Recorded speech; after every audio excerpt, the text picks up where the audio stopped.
Attachment is not love. We've been taught that love hurts, that when someone truly matters to you, you should fear losing them. That loving means needing, clinging, depending. But Carl Jung left us with truth that few dared accept. Attachment is not love. It is fear in disguise. When you attach yourself to someone, it's not just because you love them. It's because deep down you feel that without them, something in you is incomplete. You feel that without their presence, your life loses meaning. You feel that without their validation, your worth as a person diminishes. You feel that without their love, something in you breaks. But here's the truth. That is not love. It is emotional dependence. Real love is expansion, not confinement. It is sharing from a place of freedom, not emptiness. It is being with someone because you choose to, not because you need them to feel complete. Yet most people confuse love with attachment because they've experienced relationships where the fear of losing was stronger than the desire to share. And this is where I want you to ask yourself something. Do you truly love that person, or are you just afraid to be without them? How attachment masquerades as love. Attachment is not just feeling like you need someone in your life. It's feeling that without them, you lose a part of yourself. And it's easy to justify. It's easy to say you love someone so much that you can't imagine life without them. But the problem isn't loving. The problem is believing that without that person, love disappears. If you believe love exists only in another and not within you, you become a prisoner of that bond. If you believe you need someone to feel worthy, your happiness will always depend on external factors.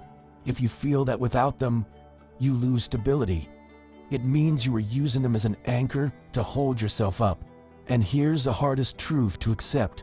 When attachment governs your life, fear becomes a driving force of your relationship. Fear of change, fear of distance, fear they will stop loving you, fear that one day they will no longer be there.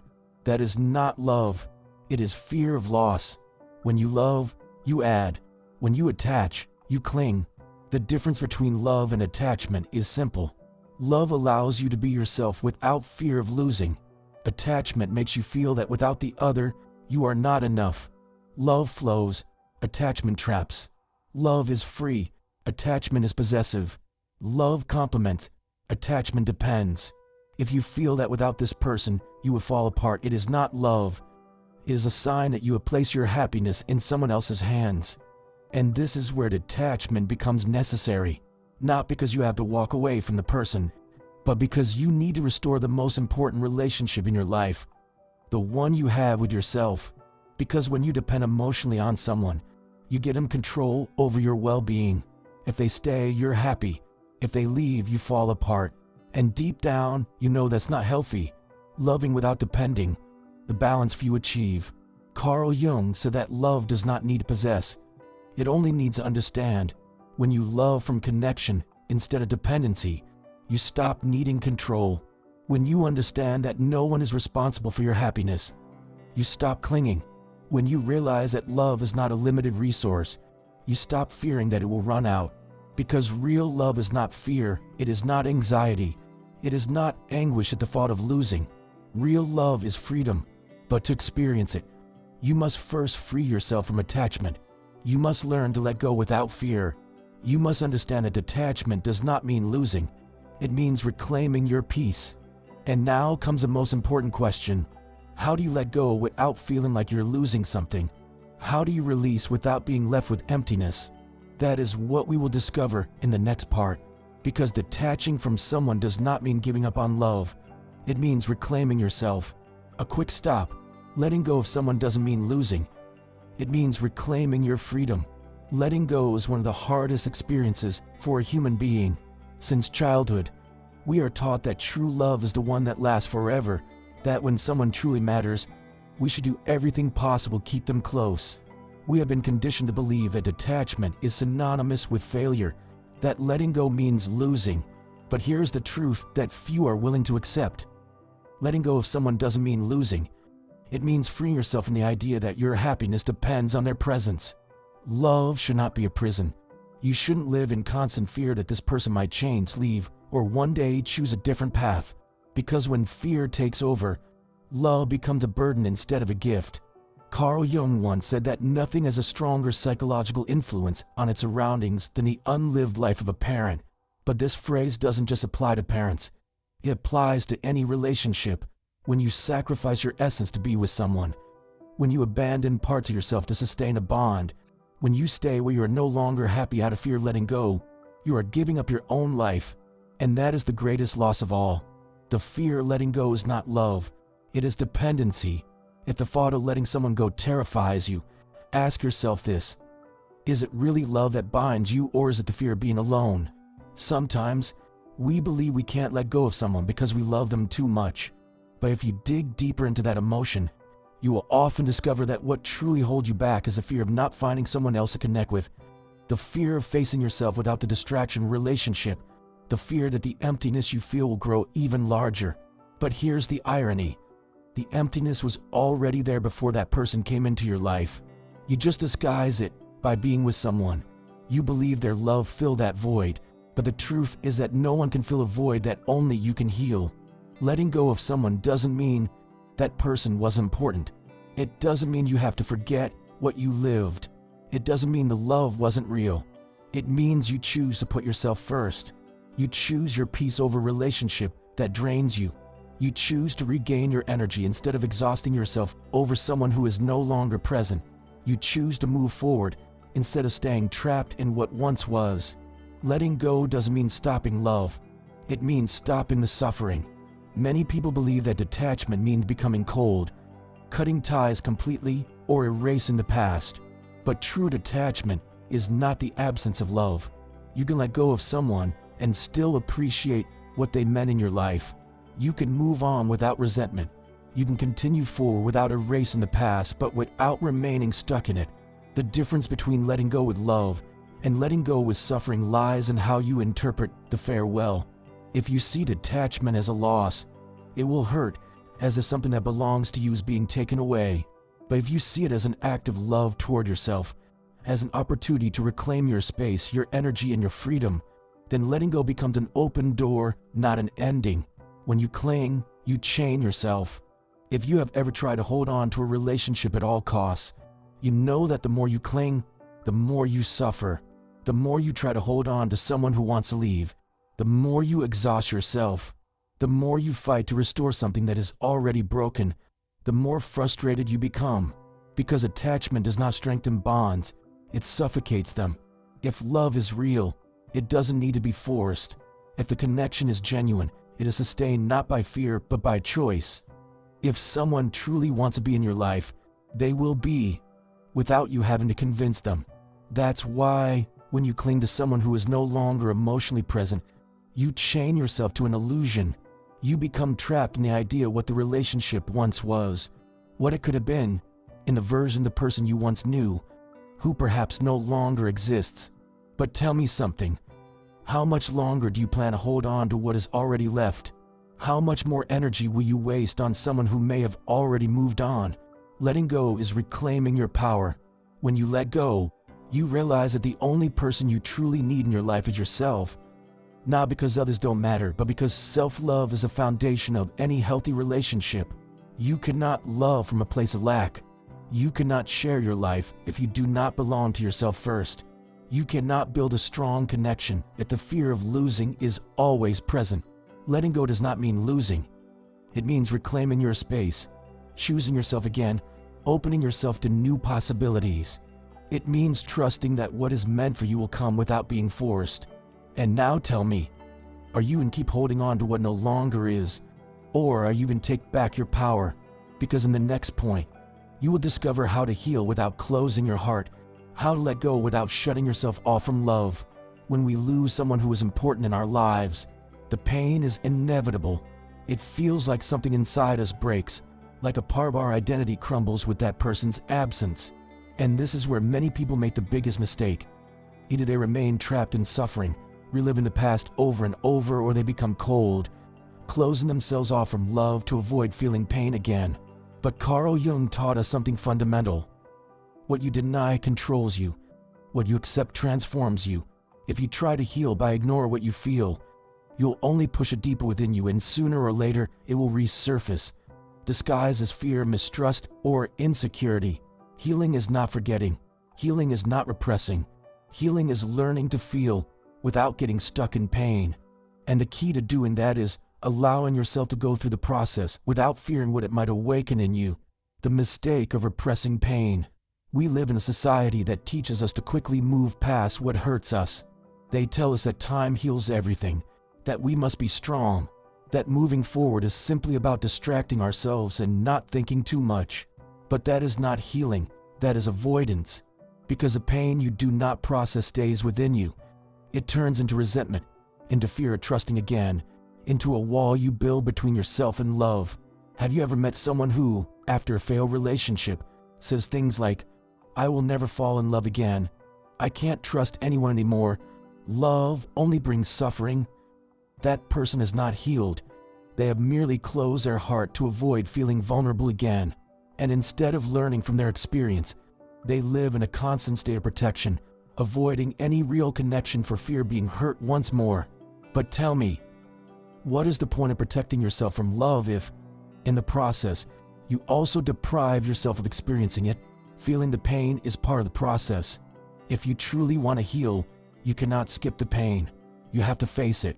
You have to allow yourself to feel the sadness, the anger, the nostalgia.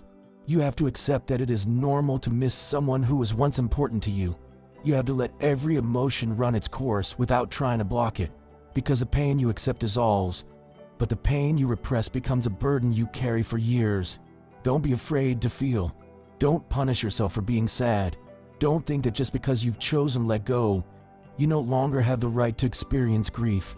Only when you allow yourself to feel without clinging to suffering can you truly heal. Healing doesn't mean close in your heart. Many people believe that the only way to avoid suffering again is to shut down. They decide they will never trust anyone again. They convince themselves it's better not to take another risk. They build walls around their hearts to avoid feeling pain again. But that is not the solution. Protecting yourself from love doesn't make you stronger. It only makes you lonelier. If you've been hurt, if you've had to let someone go, if love has brought you pain in the past, that doesn't mean it will always be that way. Every person who enters your life is a different experience. Every connection has something new to teach you. Every story is unique. If you close yourself off because of what has already happened, you will be denying yourself the chance to live something better. Don't let a negative experience define your ability to love. Don't let fear decide for you. Don't let the pain of the past become the reason you refuse to open your heart in the future. Because healing is not just about letting go of pain. It's about learning to trust again. How do you let go without becoming hardened? This is where many people get confused. They think detachment means becoming cold, indifferent, distant. That to avoid suffering, they must cut off all emotion to root. That to heal, they must convince themselves they never cared. But detachment is not disconnection. It's not about becoming immune to emotions, but learning to experience them without getting trapped in them. It's not about forgetting what you've lived through, but about learning from it without resentment. It's not about stopping love, but understanding that love was never something you were meant to own. Carl Jung said that the key to emotional freedom is integrating the experience without clinging to it, being grateful for what was without needing to relive it, learning from what you've lived without fearing it will repeat, making space for the new without carrying the old. That is healing. It's not running from love, but finding a healthier way to experience it. It's not about hardening yourself, but learning to feel without depending. It's not about forgetting the one you loved, but releasing them with gratitude instead of pain. Love is not the problem. The problem is how you've interpreted it until now. If you've experienced it from a place of lack, you will see it as suffering. If you've lived it through attachment, you will believe you are nothing without it. If you've used it to fill emptiness, you will feel broken without the other person. But when you learn to love without fear, without dependence, without possession, then you realize that love is not something that comes from outside. Love has always been within you. And once you truly understand that, you will never be afraid to let go again. The real power is in moving forward. Now that you know that letting go doesn't mean losing, now that you understand that healing doesn't mean closing your heart, there's one last question. How do you transform this entire process into real growth? Because letting go and healing should not leave you empty. They should turn you into someone stronger, more aware, more whole. And that is what We will explore in the next part. The end of a love story is not the end of your life. It is a beginning of something much greater, transforming pain into growth, using the experience to make you stronger. The pain of letting go of someone can feel like an open wound. It can make you doubt yourself, wonder what you did wrong, relive memories over and over in your mind. But there's something you need to understand. Suffering is only destructive when you don't use it to grow. Carl Jung said that without pain, there is no awareness. The experiences that hurt us the most don't come into our lives to destroy us, but to reveal something we had refused to see. They force us out what was familiar and push us to a higher level of consciousness, teaching us what we need to learn about ourselves. But many people get stuck in their pain. They relive it over and over again, using it to justify their distrust. They identify so deeply with their suffering that it becomes a part of their identity. But this is where you have a choice. You can allow pain to consume you, or you can use it as fuel for your transformation. Every experience you've lived through, every loss, every disappointment has left something within you. Maybe you learned that you cannot rely on someone else to make you happy. Maybe you realized that you never set boundaries, and that led you to lose yourself in a relationship. Maybe you discovered that you had settled for less than what you truly deserved. Pain has a purpose. It is showing you something about yourself that you hadn't wanted to face. And if, instead of asking, "Why did this happen to me?" you start asking, "What can I learn from this?" everything changes. Because now, pain is no longer a punishment but a tool for growth. If it left you feeling insecure, use it to build a stronger sense of self-confidence. If it made you feel lost, use it to reconnect with what you truly want. If it taught you that you gave too much without receiving the same in return, use it to learn how to set healthy boundaries. Every scar is a reminder that you went through something difficult and survived. But the difference between someone who remains trapped in the past and someone who's evolved lies in how they choose to use their experience. Many people believe that letting go of someone means losing a part of themselves. But the truth is that when you let go of someone, you find yourself. Because letting go does not mean forgetting what was lived, but rather learning how to move forward without staying trapped in the story. And this is where real transformation happens. If, after a painful experience, you remain the same person, it means you haven't learned the lesson. But if you allow that experience to help you grow, then nothing you went through was in vain. Here's the key. Pain should not make you harder. It should make you wiser. You should not close yourself off to love, but learn to love without fear. You should not stop trusting, but instead learn to recognize who truly deserves your trust. You should not carry resentment, but learn to let go with gratitude for what you experienced. Life is not about avoiding pain. It's about learning from it, transforming it, and turning it into something that makes you stronger. Your story does not end here. If you are going through a process of detachment, if letting go of someone feels harder than you imagined, I want you to remember something. You are not losing. You are evolving. You are not leaving behind a part of yourself. You are discovering a stronger version of yourself. You are not giving up on love. You are learning to experience it in a healthier way. You are not doomed to repeat the same suffering. You are gaining the wisdom to avoid falling into the same patterns. And now, ask yourself this. How will you use this experience to grow? Because the story you live can no longer be changed, but the story you will write from now on is entirely in your hands. And this leads us to the most important step of all, moving forward with fulfillment, without fear, without chains. That is what we will explore in the final point, because letting go of someone is not just about closing a chapter. It is an opportunity to open yourself to an entirely new life, moving forward with fulfillment, building a life where attachment is no longer a chain. Detachment from someone is not just about letting go of a relationship.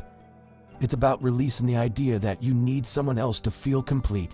It's about returning to yourself, reclaiming your energy, and learning to live from a place of freedom rather than dependence. But many people, even after letting go, remain chained to past. They keep revisiting memories, secretly hoping that person will come back, clinging to the idea of what could have been. Without realizing it, they turn detachment into a silent waiting game. But here's the truth. You cannot move forward while still looking back. You cannot build something new if you're still trapped in the old. You cannot feel free if you're still carrying the chains of attachment. The invisible attachment. The story of someone who couldn't let go. Imagine someone who ended a relationship. They say they moved on, that they're fine, that they've let go. But every night, they scroll through their last conversation.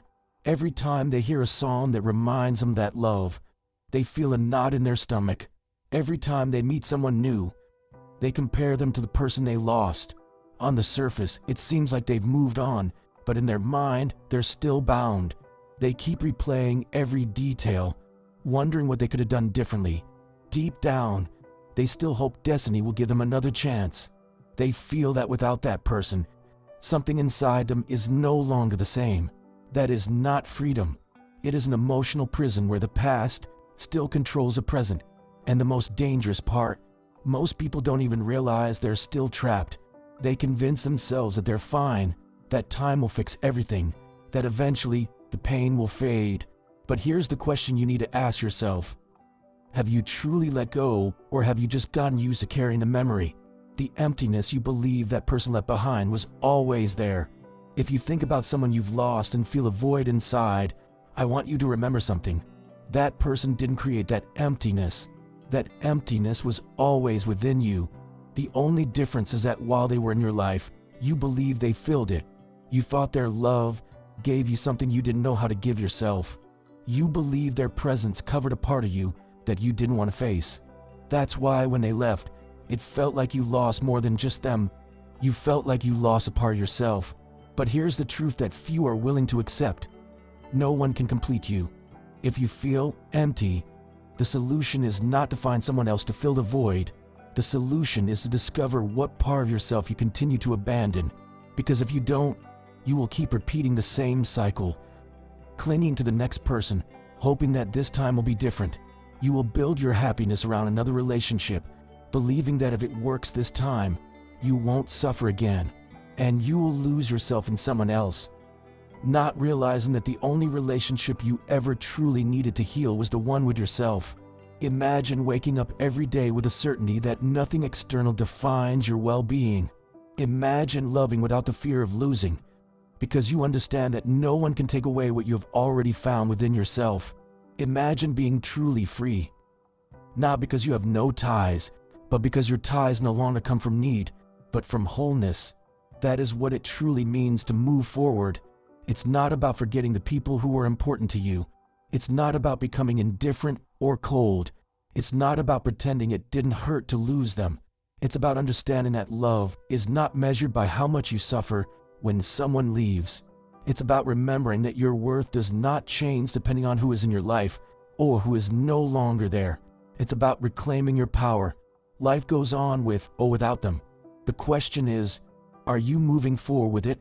There are people who spend their entire lives looking back, trapped in a story that has already ended. They keep waiting for answers that will never come. They feel nostalgia for something that was never as perfect as they remember. And meanwhile, life keeps moving forward without them. Every day you remain anchored to the past is a day lost in the present. Every time you cling to someone who is no longer there, you close a door to what could come next.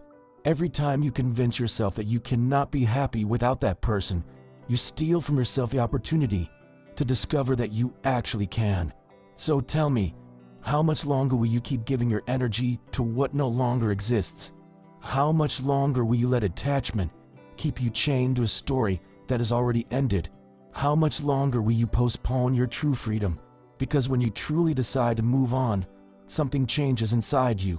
You realize you don't need to go back to who you were because you are building something better. You realize that love was never lost because it still lives within you. You realize that life is not taking anything away from you. It's simply showing you that you can be happy without depending on anyone else. That is true liberation. When you understand that no one can complete you because you are already whole. When you stop expecting something external to fill a void that only you can heal. When you realize that love is not possession, it is presence. It is not necessity, it is choice. The day you understand this, attachment stops being a chain. The day you understand this, you stop being a prisoner of a story that has already ended. The day you understand this, you finally begin to live. So tell me, are you ready to stop looking back and start moving forward without fear? Because once you truly understand this, there is no turning back. You move forward, but this time without chains.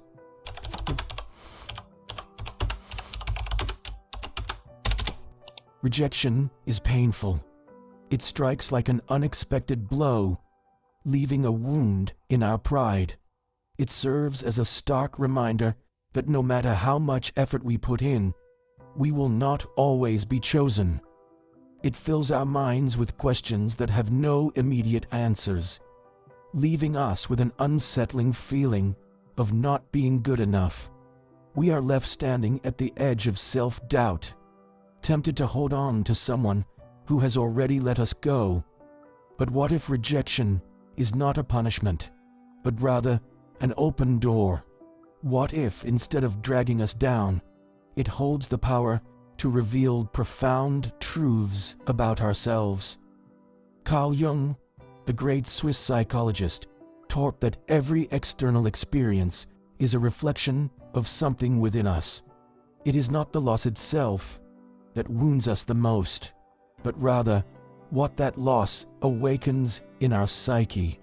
Rejection forces us to confront our shadows, our insecurities, and our deeply rooted fear of not being valuable if we are not wanted. But beyond the pain, rejection presents a unique opportunity, one that invites us to undergo a profound transformation. Rejection is not merely an unfortunate event.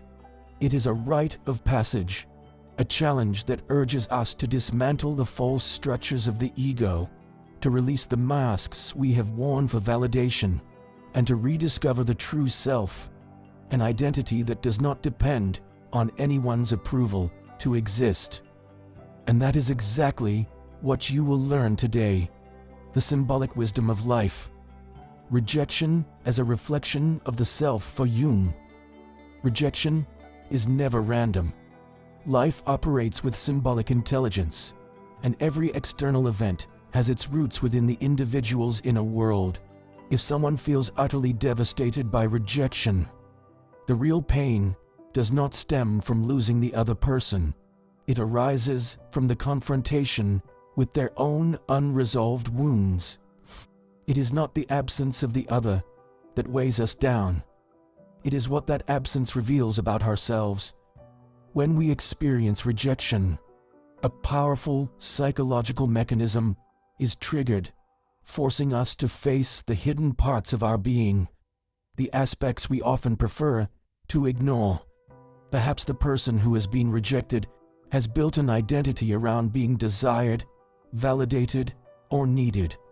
When this identity crumbles, it exposes an inner emptiness, one that had previously been concealed by the illusion of external acceptance. In many cases, rejection reactivates deep-seated wounds from childhood. Perhaps the individual learned from an early age that love and approval were conditions for their worth. Maybe they came to believe that they had to be enough to be loved. When someone now says no to them, their entire sense of self-worth feels like it is crumbling. Jung would suggest that this pain is not something to run from, but rather an opportunity to look inward and understand where this deep need for validation originates. When rejection becomes a repeating pattern, a message from the psyche. If rejection becomes a recurring experience in someone's life, it is not mere coincidence. It is a message from the unconscious. The psyche is trying to bring something to the surface, something unresolved that needs attention. The person who has been rejected must ask themselves, why am I seeking validation from others to confirm my worth? Why do I hold onto the belief that being accepted by someone else defines my identity? Jung would encourage them to approach their pain with curiosity rather than despair. He would ask, where does this feeling truly come from? When in your past have you felt this way before? What part of you is desperately seeking acceptance? Within these answers, lies the key to transforming rejection from a source of suffering into a path of self-discovery and growth. Breaking the ego to find authenticity. It is the ego that cries out for revenge. It is the ego that demands explanations, that desperately seeks to prove its worth. It is the voice that whispers, without their acceptance, you are nothing. But Jung understood that true growth only begins when the ego collapses, when the individual is left with no choice but to face their authentic self. This deeper self does not depend on external approval to exist. It does not need to be chosen to feel whole. Rejection, then, is not the end of the story. It is the beginning of an awakening. It is an invitation to step beyond the illusions we have built and embrace a self-worth that is rooted in something far more powerful than fleeting validation. When someone experiences rejection, they are faced with two choices: to resist reality or to surrender to it. Resisting means becoming obsessed with the other person, overanalyzing every detail, questioning what could have been done differently, and searching for ways to reverse their decision. This only serves to feed the ego and its insatiable need for control, reinforcing the illusion that personal worth is dependent on external validation. On the other hand, surrendering to reality does not mean giving up or admitting defeat. It means embracing rejection for what it truly is: a decision made by another person that does not define one's intrinsic value. The ego fears rejection because it perceives it as a mortal wound, an attack on its very existence. It cannot tolerate the idea of being inadequate.